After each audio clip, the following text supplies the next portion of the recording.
sa GMA Afternoon Prime. Please welcome award-winning Kapuso actor, EA Guzman!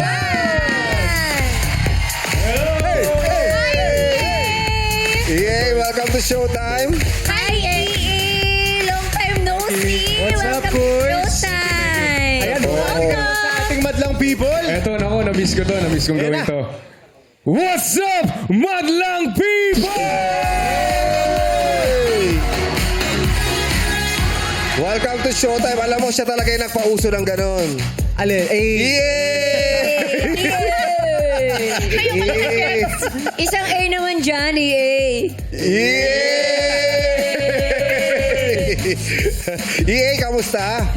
I'm good. Sobrang happy. Anong pinagkakaabalahan ngayon ng isang EA? Busy sa kakataping ng aming teleserye, ang Lilet Matias, Attorney at Law. Yeah. Na mapapanood nyo dito sa GMA, mga kapuso. Ayan. And syempre, Bubble Gang.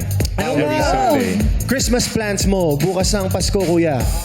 Sa bahay lang with my family, syempre. And kompletong pamilya and pamilya din ni Shaira. So, Wow! Talaga Because naman. family is love. Diba? Purity!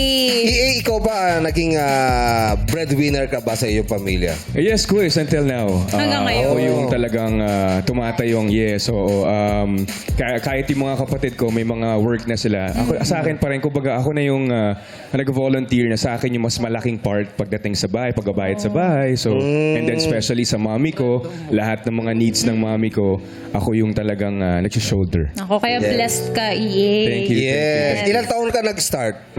Sa 16 years old. 16 pa lang. 16 years old. 16 pa yes. lang. Wow. Pero ang maganda ron, yung kumbaga may bunga yung pagiging isang breadwinner mo Oo, dahil sa boys. mga kapatid mo. Yes. So, syempre, tulong din nila kahit pa paano. Kumbaga, yung pag-motivate sa akin everyday, pag gagawin ko yung trabaho ko, syempre, andun sila para sa akin palagi. Yes. Congratulations, EA. Thank you, thank you. Yes. Kayo naman, Sabad lang, people. Sorry.